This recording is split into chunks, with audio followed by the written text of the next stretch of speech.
Hello friends, welcome my YouTube channel education is a vision. आइए दोस्तों, स्वागत है आपका हमारे यूट्यूब चैनल पर। और पिछले कुछ क्लासों में हम दोस्तों पढ़ चुके थे आरबीएससी जो 10th बोर्ड है उसकी एग्जाम स्टार्ट होने वाली है। 10th बोर्ड का जो 2025 के एग्जाम है वो आपके 6 मार्च से है दोस्तों। कब से? 6 मार्च से। और उसके लिए हमने इंग्लिश सब्जेक्ट का मोस्ट इंपोर्टेंट क्वेश्चंस की क्लास चला रखी है। और आज है हमारी क्लास नंबर 14। हम पिछला 13 क्लासों में ए बी सी सेक्शन और डी सेक्शनों को पढ़ चुके थे क्वेश्चन नंबर 13 तक कि किस प्रकार से हर क्वेश्चन को अटेम्प्ट करना है, क्या क्या मोस्ट इंपोर्टेंट क्वेश्चन रहेंगे सिलेबस से, क्या क्या आंसर होंगे, उन सब चीजों को हम रीड कर चुके थे। चलिए आज की वीडियो में देखते हैं क्या स्पेशल है हमारा। चलिए दोस्तों, आज हमारा क्वेश्चन नंबर 13। क्वेश्चन नंबर 13 क्या है? Long answer type questions. Long answer type questions from first flight book से है। ठीक है। और इनके जो आंसर होते हैं दोस्तों 80 वर्ड्स के होते हैं। 80 वर्ड्स के इनके होते हैं, आंसर होते हैं। तो हमारा फर्स्ट क्वेश्चन है यहाँ पर, question number first. How did Lencho react? Lencho ने क्या प्रतिक्रिया दी व्हेन ही गोट हेल्प? जब उसको भगवान से मदद मिल गई, कि जब उसे भगवान से मदद मिली तो उसकी क्या प्रतिक्रिया थी।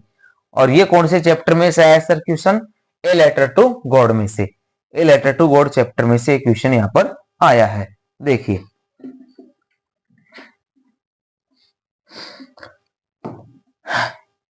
या फिर इसका अथवा में ये भी हो सकता है, what made Lencho feel? Lencho को क्या महसूस हुआ? The post office employees are bunch of crooks, कि जो पोस्ट ऑफिस के कर्मचारी हैं वो दुष्टों का झुंड है एक प्रकार से। ऐसा क्यों महसूस हुआ? ठीक है। इन दोनों प्रकार के प्रश्नों का उत्तर एक ही होगा। देखो, Lencho had written a letter to God. Lencho ने भगवान को एक पत्र लिखा। To send him a 100 pesos, उससे 100 पैसे भेजने के लिए। As is crops were totally destroyed by the storm, क्योंकि इसकी जो फसल थी वो ओलों की वजह से पूरी तरह बर्बाद हो चुकी थी। He was sure of getting help from God, और वो निश्चित था कि उसको भगवान की ओर से कुछ मदद मिलेगी। When he got 70 pesos, लेकिन जैसे उसको 70 पैसे वहां से प्राप्त हुए, he did not show the slightest surprise, तो उसने कोई भी अचंभा नहीं दर्शाया। But when he counted the money, लेकिन जैसे उसने पैसों को गिना, he became angry, तो वो क्रोधित हो गया, गुस्से में आ गया।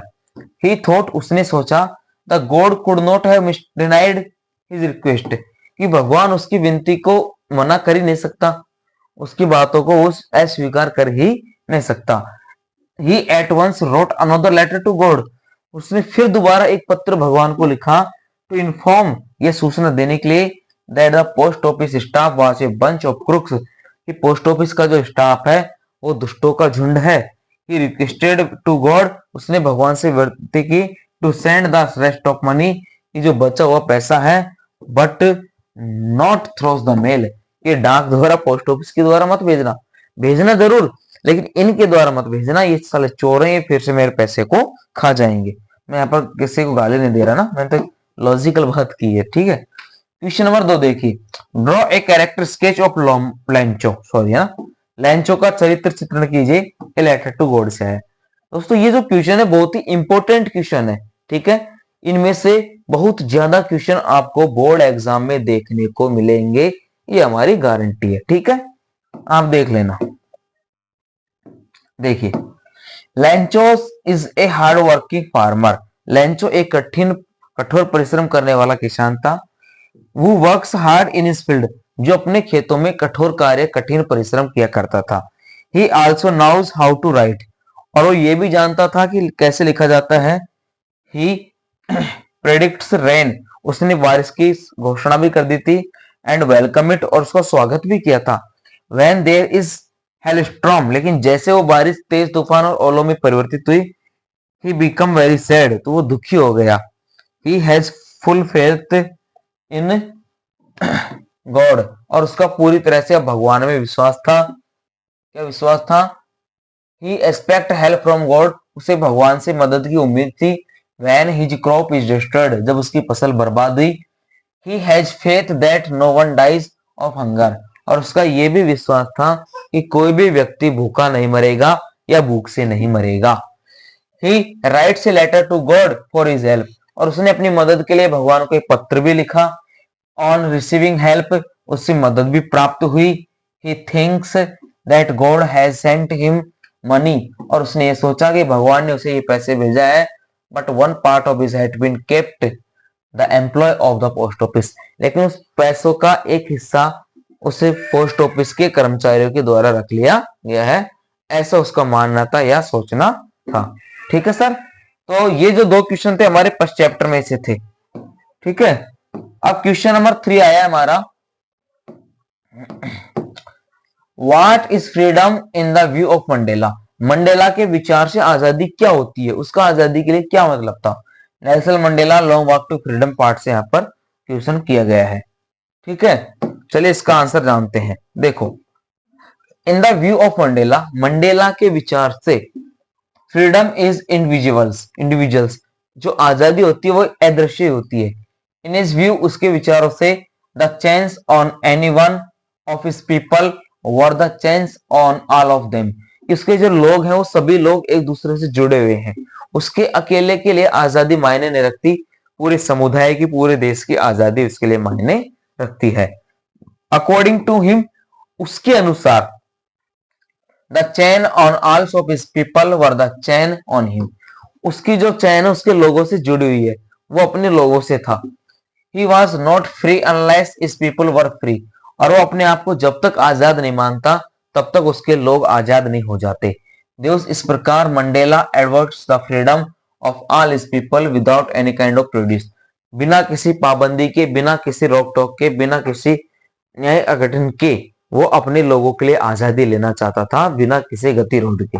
ठीक है, he want to freedom not be obstructed in lawful life, और बिना किसी गतिरोध जीवन के अपने लोगों के लिए आजादी मांगना चाहता था। ये उसको आजादी चाहिए थी कि भाई मेरे लोगों के हक है ये आजादी, और मुझे इसके लिए लड़ना होगा तो मैं लड़ूंगा, लेकिन अपने लोगों को आजाद करा करके रहूंगा। ठीक है, चलिए नेक्स्ट क्वेश्चन हमारा question number 4, Why was the inauguration ceremony the greatest occasion of South Africa?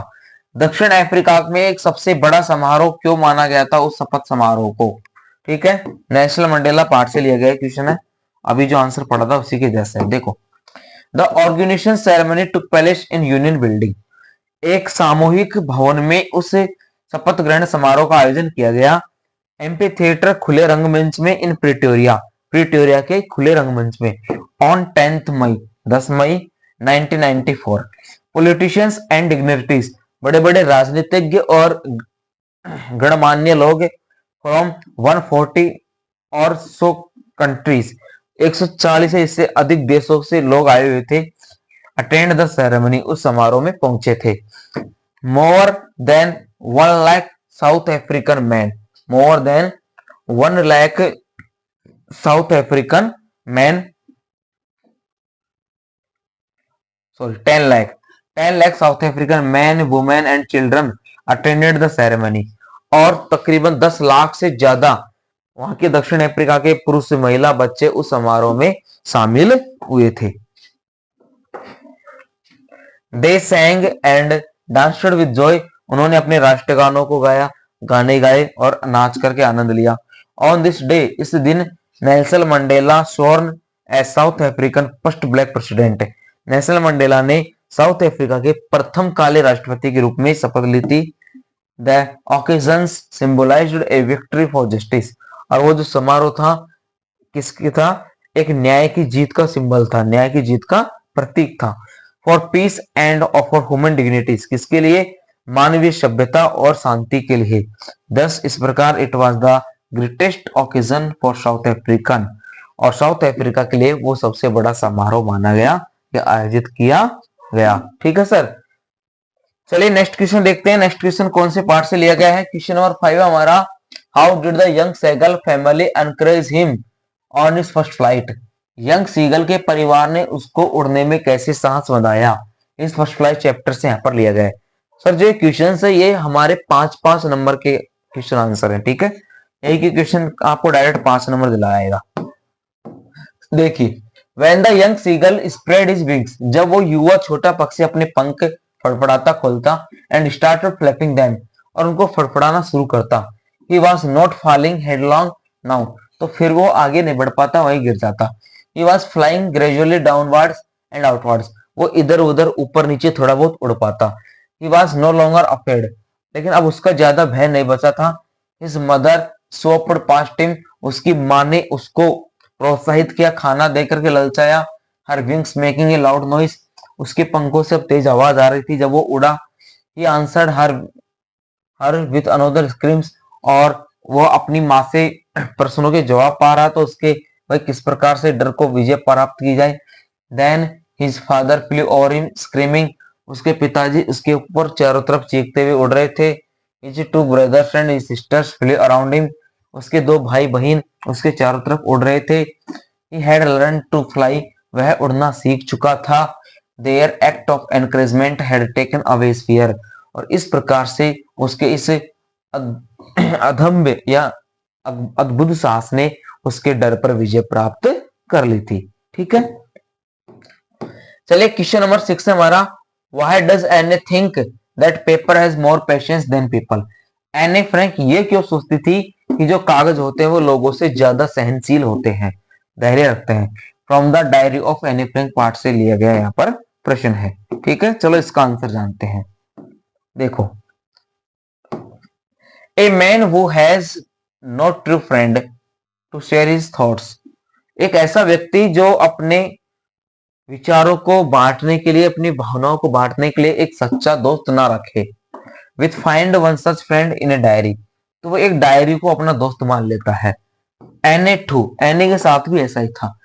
Has no true friend in whom, वो कोई भी सच्चा दोस्त नहीं रखती थी.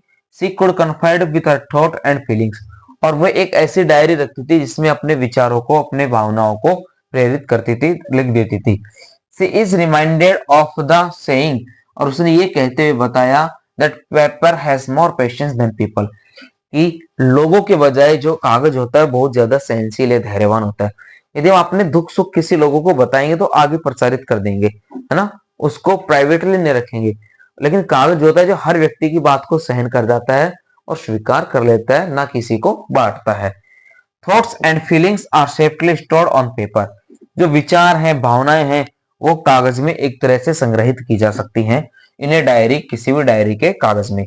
ए diary does not betray its writer, और जो डायरी होती है उसके लेखक से किसी प्रकार से ऐसी संबंधित नहीं होती.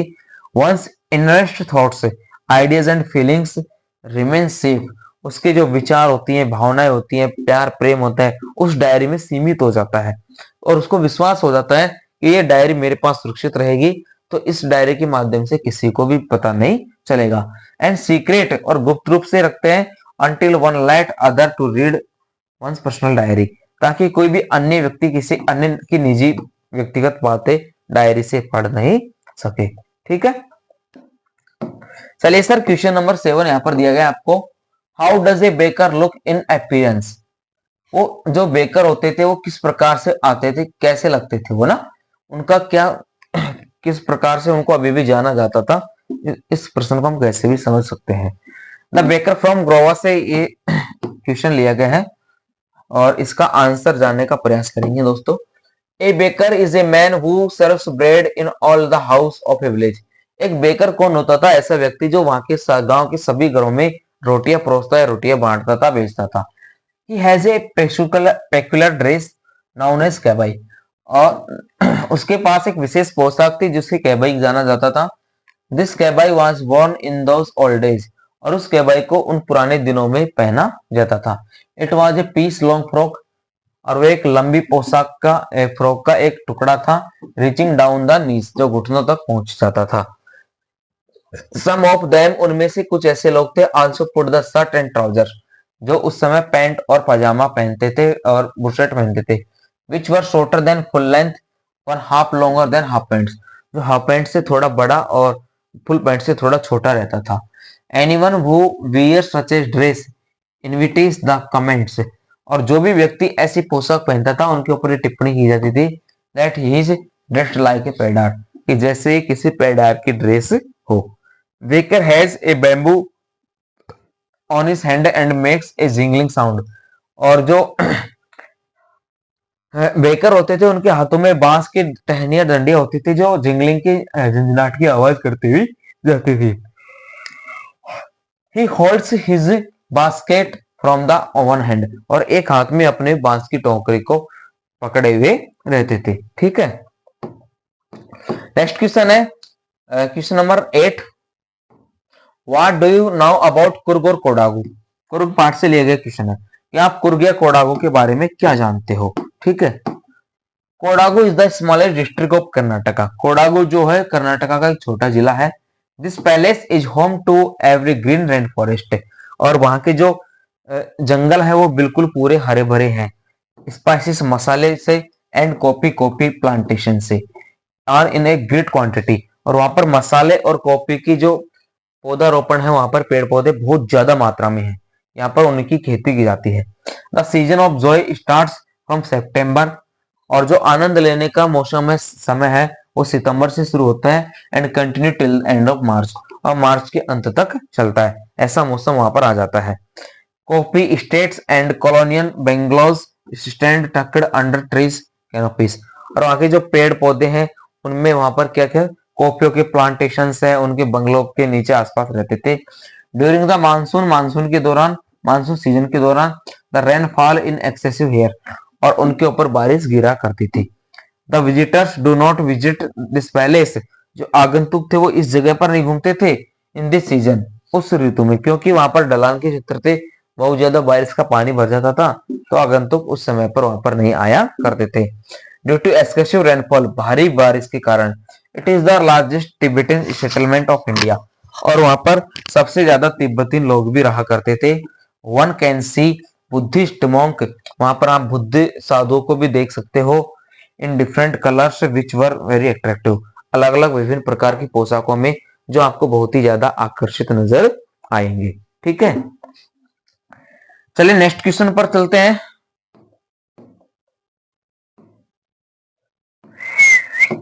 क्वेश्चन नंबर 9 है सर हमारा, what are the legends about the discovery of tea? Tea from Assam. Tea from Assam यह है कि जो चाय की कहानी थी वो लेजेंड्स जो वहां के प्रसिद्ध लोग थे उनसे किस प्रकार से चर्चित थी, किस प्रकार से उन्हें जाना जाता था चाय की कहानी के रूप में। There are two stories about tea, चाय की यहाँ पर दो कहानियां हैं। The Chinese emperor always drink boiled water, कि एक बार एक जो चाइनीज एक चीन का क्या था राजा था, शासक था, वो हमेशा उबला हुआ पानी पीता था। वन डे, एक दिन, a few leaves of the twig burning under the pot fell into the water, कि एक दिन कुछ पत्तियां एक टहनी से टूट के उड़ती हुई आई और उस उबलते पानी के अंदर गिर गई। Giving it A delicious flavour, तो उसको एक स्वादिष्ट स्वाद दे दिया, है ना। दे वर टी लीव्स, वे चाय की पत्तियां थी। There is another legend also, एक दूसरी कहावत है। There was an Indian ancient Buddhist sant, और एक प्राचीन समय में बुद्ध संत हुआ करता था। वो कट ऑफ हिज आईलिड्स, उसने अपनी आंख की पुतलियों को काट देता था, आंख के बालों को, because he felt sleepy during the meditations, क्योंकि इसको ध्यान योग के दौरान नींद महसूस होती थी, तो वो पलके झपके नहीं, इसलिए उनको ही उसने पुतलियों को ही काट दिया। देखो कैसे कैसे लोग हो गए। 10 T plant grow out of his eyelids, और उस प्रकार से उसके जो आईलिड्स थे, आंखों की जो पलके थे, बाल थे, उनसे 10 चाय के पौधे उगाए। The leaves of this plants when put in hot water and drunk when it should sleep, और फिर क्या करता था, उस पेड़ की टहनियों को, जो पत्तों को तोड़ करके वो चाय बनाता था, और जब वो पीता था तो वो हमारी नींद को गायब कर देती है, ऐसा उसमें स्वाद होता था। ठीक है, चलिए क्वेश्चन नंबर 10 हमारा, how did miss spend most of his time in playing games? मिसविल डॉटर, कि जो मिस था वो किस प्रकार से खेलों में अपना समय बिताता था, ज्यादातर समय किस प्रकार से वो बिताता था। ठीक है, देखिए miss spent most of his time in playing games, जो मिस था मिसविल ओटर, वो अपना ज्यादातर समय खेल खेलने में बिताता था। He would play for hours, वो कई घंटों तक खेलता था। With ping pong ball, ping pong ball के साथ में, मार्बल्स कंचों के साथ, रबर फ्रूट रबड़ के फलों के साथ, एंड टेरापिन सेल और खोखले नारियल के साथ में। Spent hour stuffing a rubber ball round the room like a 4-footed shore player, एक 4 पैरों के एक खिलाड़ी की तरह वो बॉल को अपने कमरे में रबड़ की बॉल को उछालता और पैरों के बीच में खेलता रहता था। He could throw the ball, वो गेंद को फेंकता। The author had a tiled suitcase, और ऑथर एक सूटकेस भी लाया था। He would place and ball on his high hand, और वो गेंद को एक ऊंचे सिरे से फेंकता, नीचे पे डालता। And then he would dash around the other end to ambush its arrival, और उस अटैची जो सूटकेस थे उसने उसको भी खराब कर दिया था। एक ओर तो उसका ऊंचा, एक ओर उसका नीचा हो गया था। Marbles were in his favourite toys for his pass time, और जो कंचे थे उसका समय बिताने के लिए सबसे पसंदीदा खेल हुआ करते थे। ठीक है, question number 11 sir, what did Valli see from the window of the bus. Madam right bus से लिया गया है कि वल्ली ने बस की खिड़की से क्या देखा था, बाहर की तरफ क्या नजर आया था, क्यों दुखी हो गई थी, है ना। Valli stood up on her seat, Valli अपनी सीट पर खड़ी हुई। So that he she could see out of the window, ताकि वो खिड़की के बाहर का दृश्य देख सके। सी सा नेचुरल सीनरी आउटसाइड, उसने बाहर की तरफ एक तरह से प्राकृतिक दृश्य देखे। She saw that the bus was travelling along the canal, उसने ये भी देखा जो बस थी वो एक नहर के ऊपर से जा रही थी। On one side there was the canal, एक तरफ नहर थी, and other side there was palm trees, और दूसरी तरफ लंबे लंबे नारियल के पेड़ थे। ग्रासलैंड घास थी, डिस्टेंट माउंटेन्स बड़ी बड़ी चट्टाने थी, and the wide blue sky, ऊपर नीला आसमान था। सी आल्सो सा deep ditch on the other side, और उसने दूसरी तरफ एक गहरी खाई देखी ऑन द रोड, सड़क पर। There were acres and acres of green field, और एकड़ एकड़ ना, और चारों तरफ जितना देखे जाए, जितने जहां तक वो देखते थे, हरे हरे खेत उसको नजर आया करते थे। ठीक है, नेक्स्ट क्वेश्चन है, क्वेश्चन नंबर 12 है, how did Valli gather the information about the bus journey. इसी पार्ट का है ना, कि वल्ली ने बस की यात्रा करने के लिए किस प्रकार से जानकारी जुटाई। One of friend of Valli road on बस, वल्ली की एक दोस्त पहले बस की यात्रा कर चुकी थी। Valli had a great desire to ride on the bus, और वल्ली की भी बस की यात्रा करने की एक तीव्र इच्छा हुई।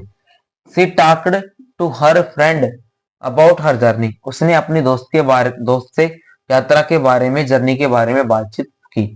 वल्लीज friend described her about journey in a very good manner, तो वल्ली की दोस्त ने बहुत अच्छे तरीके से उसको बस की यात्रा का वर्णन किया।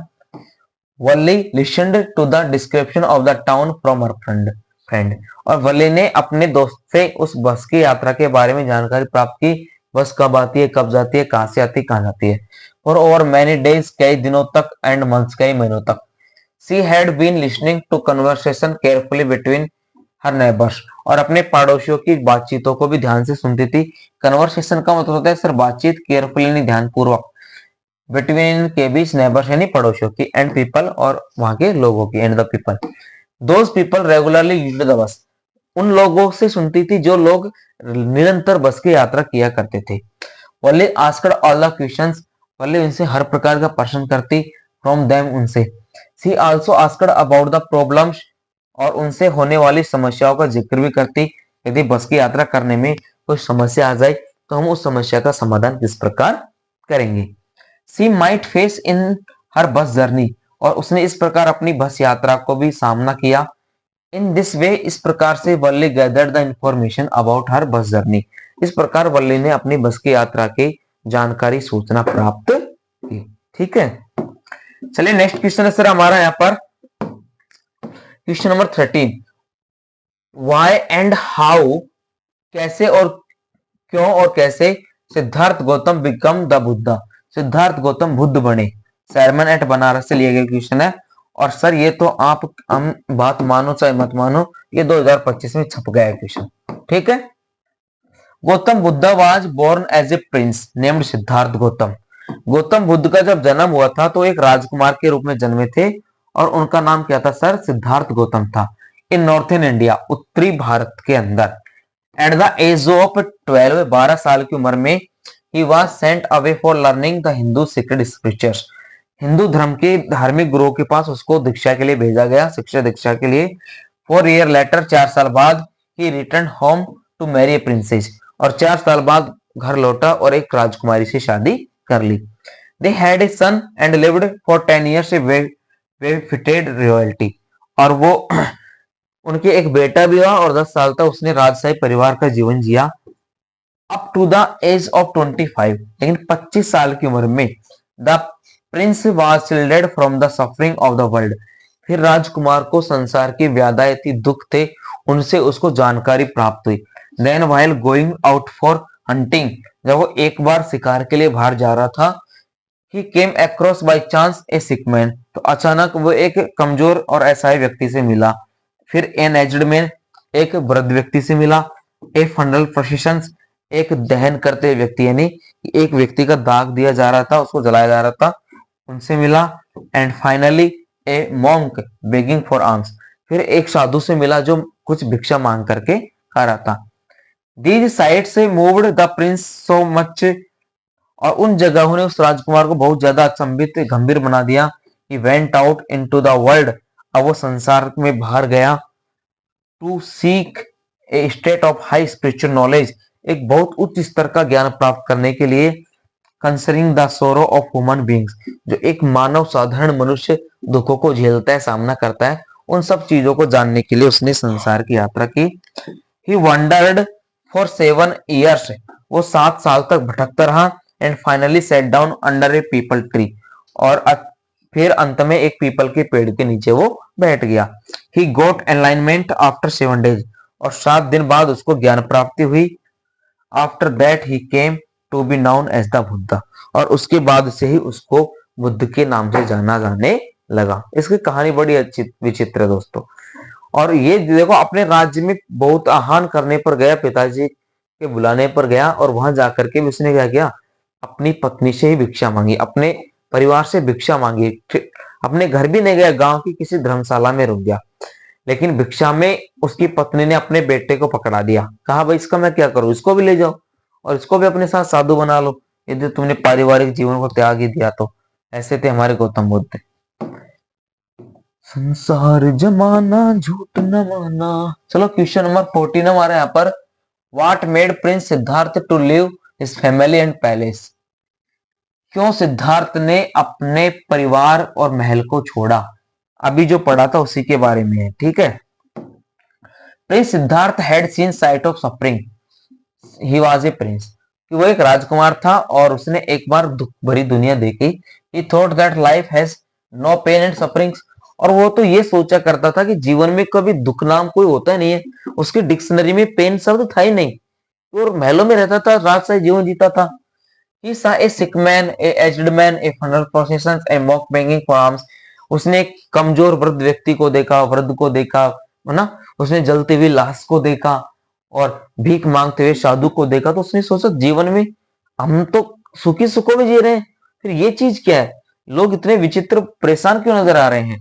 He wanted to know the causes of other suffering, their suffering, और वे उन लोगों के दुखों को जानना चाहता था। He left his palace and family to seek एनलाइजमेंट, तो उसने ज्ञान प्राप्ति के लिए, लोगों के दुखों को जानने के लिए अपने राजमहल और परिवार को छोड़ दिया। This site moved him very much, और जिस जगह पर वो गया उसमें उसने बहुत ज्यादा ज्ञान प्राप्ति की।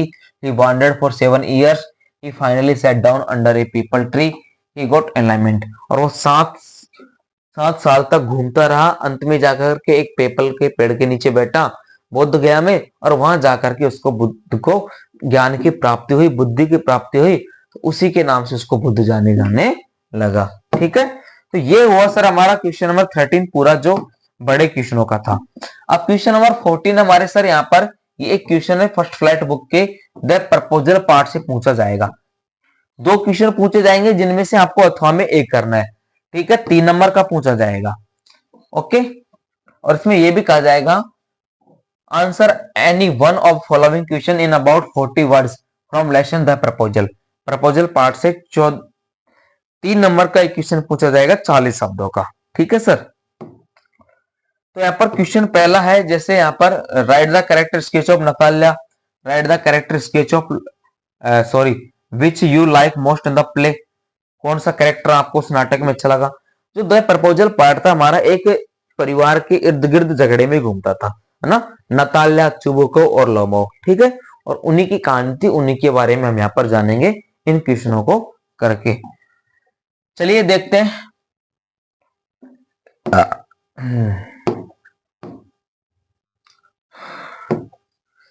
आंसर देखो, Natalya is 25 year old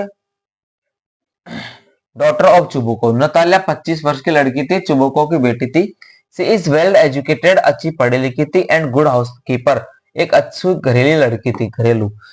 C is not bad looking, ज्यादा बुरी दिखती नहीं थी। She is greedy and short tempered, लेकिन थोड़ी लालची थी और जल्दी क्या हो जाती थी, आवेश में आ जाती थी। सी थिंक्स अबाउट हर फैमिली, वो अपने परिवार के बारे में सोचती थी।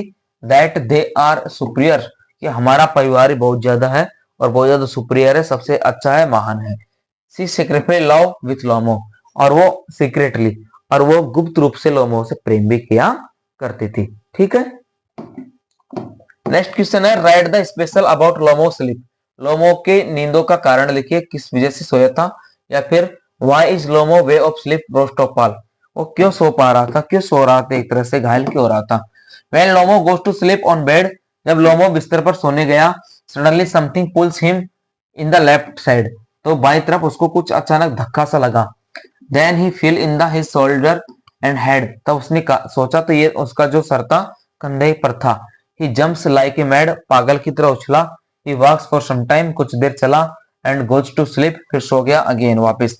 ही does like his work up to 20 times, और ऐसा उसके साथ 25 बार होता था रात में। अगला क्वेश्चन है, what difference between squeezer and gas. Gas और स्क्वीजर जो उनके कुत्ते थे, उनके बीच में क्या अंतर था। देखो, पूछने को कुछ भी पूछ सकता है, कुत्ता पूछ ले, बिल्ली पूछ ले, भागने वाली चाची पूछ ले, है ना। लोमो से अबाउट नतालियास डॉग, लोमो नतालिया के कुत्ते के बारे में कहता था। Squeezer that he is overshoot and bad Hunter, ये जो तुम्हारा स्क्वीजर है ये बहुत ही बुरा है और बुरा शिकारी है। Is not good at running, ना दौड़ पाता अच्छे से। They may be found under every विशेष, और शायद उसको ये प्रत्येक झाड़ियों में ऐसे मिल जाएंगे। The cost of squeezer is 125 roubles, square की जो कीमत थी वो 125 रूबल थी। नतालिया सेज, नतालिया कहती थी, अबाउट लोमोस डॉग गैस, अब नतालिया लोमो के कुत्ते गैस के बारे में कहती थी, दैट ही इज ओल्ड, तुम्हारा कुत्ता वृद्ध है, सिली मूर्ख है, एंड हाफ डेड ऑलरेडी, और पहले से अधमरा है। He is short in muscle, अधमरा शरीर का है, कभी भी मर सकता है। Is pure bread and from in his feet, और ये एक तरह से मुड़े हुए पैरों का है, तरीके से चल भी नहीं पाता है। The cost of gas is 85 roubles, और उसके जो गैस था उसकी कीमत कितनी थी, 85। तो ये इनका क्या था, डिफरेंस था। चलिए नेक्स्ट क्वेश्चन है सर इसमें फिर चैप्टर का चौथा question, right the opening of play. Right the opening of the play, the proposal. The proposal नाटक की आपको क्या लिखना है, शुरुआत कैसे हुई, इस चीज को दर्शाना है। देखो, the play the proposal open in the drawing room in Chubukov's house. Chubukov के डाइनिंग रूम, ड्राइंग रूम के घर से शुरुआत होती है। Chubukov's neighbours Lomov enters wearing a evening dress.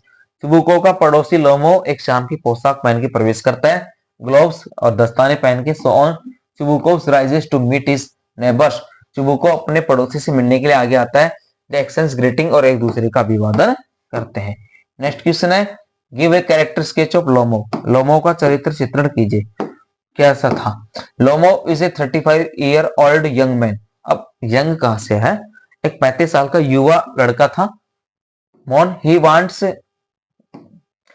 To marry with Natalia, और वो नतालिया से शादी करना चाहता था। He is sensitive obstinate and short tempered nature, और वो क्या था, एक प्रकार का टेम्पर्ड नेचर यानी जल्दी आवेश में आने वाला और थोड़ा समझदार व्यक्ति था। हिज हार्ट इज वीक, उसका हृदय कमजोर था। The way he sleep in very boast, और इस प्रकार से बहुत कम नींदें ले पाता था। नेक्स्ट क्वेश्चन है question number 6, what is the first case of the quarrel between Natalia and Lomov. Natalia और लोमो के बीच में झगड़े का पहला कारण क्या था, सबसे पहले वो क्यों झगड़ने लगे थे। The first case of despite dispute between them in oxen meadows, उनकी जो बैलों की जो जमीन थी उनके बारे में लड़ाई शुरू हुई थी। Lomov told the land belonged to his aunt's grandmother, और लोमो तो ये दावा करता था कि वो जो जमीन थी, धरती थी, वो उसकी दादी की चाची से, उसकी चाची की दादी से मिली थी। But Natalia told us the land belong to Chubukovs not to Lomovs. लेकिन नताल्या इसका विरोध करती थी कि वो जो धरती है, जो ऑक्सन मीडोज है, वो चुबुकोवो के हैं, लोमोवो के नहीं। ठीक है, नेक्स्ट क्वेश्चन है सर हमारा, why did Lomov went to marry went नहीं, वांट टू आएगा, want to marry immediately, sorry Natalya ना। Why did Lomov want to marry Natalya immediately. Lomov तुरंत नताल्या से शादी क्यों करना चाहता था? चटमंगनी पट जाओ, देखो कहीं भाग ना जाए। Lomov wanted to marry with Natalya because of two reasons. Lomov तुरंत नताल्या से इसलिए विवाह करना चाहता था, उसके दो कारण थे। He was 35 year old and it was a critical age. एक तो वो 35 साल का हो चुका था ऑलरेडी, और वो एक बहुत ही ऐसी एज होती है, उस एज में शादी होता हो या ना हो। ठीक है, he wanted to live a quiet and regular life. अब वो एक शांत और निरंतर जीवन जीना चाहता था आफ्टर मैरिज, शादी के बाद में। क्या आप बता सकते हो जी पाएगा जब उसको नथाल्या जैसी लड़ाकू पत्नी मिल जाएगी तो? He is excitable and upset. लेकिन थोड़ा वो अपने पारिवारिक जीवन को लेकर अपसेट था कि जल्दी से जल्दी शादी हो जाए और पत्रकार पोपटलाल की तरह बेचारा कांगारा ना रह जाए।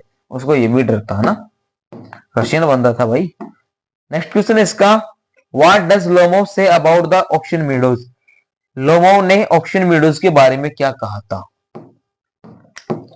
लोमो says that Oxen Meadows are his. Lomov ने कहा ऑक्शन मीडोज हमारे हैं। अकॉर्डिंग टू हिम, उसके अनुसार, once they were the subject of dispute but no now they are his. कि इसको झगड़े का कारण मत बनाओ, ये तुम्हारे नहीं हमारे हैं। He says that they were given to peasants of her father's grandfather। कि हमने तुम्हारे दादा पिताजी के दादा के किसानों को उनको जोतने के लिए दिए थे, और फ्री यूज, मुफ्त में काम लेने के लिए, बाय हिज आंट्स ग्रैंडमदर, मेरी चाची की दादी माँ के द्वारा। But Natalya says that those are there. लेकिन नताल्या ये कहती थी कि ये ऑक्सन मीडोज हमारे हैं, हमको किसी ने कोई खैरियत में नहीं दिए। नेक्स्ट क्वेश्चन है नवा, why does Natalya ask her father to call Lomov back. Natalya अपने पिताजी से क्यों कहती है कि लोमो को वापस बुलाओ? या फिर हाउ कैन वी से, हम कह सकते हैं कि Natalya was in love with Lomov, कि नताल्या थी जो लोमो से प्रेम करती थी, प्यार हो जाए हो गया। ठीक है, when Natalya comes to Lomov comes to now. लेकिन जब नताल्या को ये पता चला that Lomov had come there to propose her, कि लोमो उसको वहां पर प्रपोज करने के लिए आया है, शादी का प्रस्ताव देने के लिए आया है। सी बिकम रेस्टलेस, तो वो एक तरह से ऐसा ही हो गई। And ask her father to call Lomov back, और उसने अपने पिताजी से कहा कि लोमो को वापस मिलाओ, अब तो शादी तो करूंगी तो उसी से करूंगी। She also tells her father to call a doctor, उसने अपने पिताजी से एक डॉक्टर बुलाने को कहा। व्हेन लोमो फॉल अनकॉन्शियस, जब लोमो बेहोश हो गया था। Thus she was in love with Lomov, इस प्रकार हम कह सकते थे कि वो लोमो महाराज से बहुत प्यार करती थी। 10वां क्वेश्चन है, इंपॉर्टेंट है, मोस्ट है, write the theme of the play the proposal. इसका मुख्य थीम लिखो प्रपोजल का। ठीक है, आ सकता है। The play is about tendency of wealthy families, ये एक धनवान परिवारों की लड़ाई है ये नाटक। To seek ties with other wealthy families to increase their status by encouraging marriage that makes good in economic sense. इसका कहने का मतलब है कि एक अमीर परिवार दूसरे अमीर परिवार पर अपना क्या दर्शाता है, प्रभाव दर्शाता है, या एक दूसरे से शादी कर करके अपने इकोनॉमिक क्षेत्र को, अपने एक तरह से फाइनेंशियल कंडीशन को और भी मजबूती दर्शाने का काम करते हैं। ठीक है, तो ये जो हमने क्वेश्चन नंबर 13 14 इसमें डाला इस वीडियो में, तो आपको बहुत ही इंटरेस्टेड बात है कि आपको इंपॉर्टेंट है ये सेशन, और आपको पढ़ना भी होगा, अच्छे से तैयारी करनी भी होगी और एग्जाम भी देनी होगी। इससे आप दूर नहीं जा सकते, फेस करना होगा। इसलिए पूरे क्वेश्चन नंबर फर्स्ट से लेकर के लास्ट तक हर क्वेश्चन को हम एक्सप्लेन कर रहे हैं। प्रत्येक क्वेश्चन का सॉल्यूशन, मोस्ट इंपोर्टेंट क्वेश्चन यहाँ पे वीडियो में हम आपको ला रहे हैं। तो हमारे YouTube channel education is vision पर जाइए और प्ले लिस्ट सेक्शन में जाकर के आप वहां पर देख सकते हो किस प्रकार से हमने हर प्रकार के क्वेश्चनों को अटेम्प्ट किया है, वीडियो वहां पर डाली है, और आप जाकर के उनको चेक कीजिए और अपनी तैयारी को मजबूत कीजिए। और यदि आप वहां तक ना पहुंच पाओ तो हम आपको पहुंचा देते हैं। देखो, आ जाइए, आपको YouTube पर जाना है। ठीक है,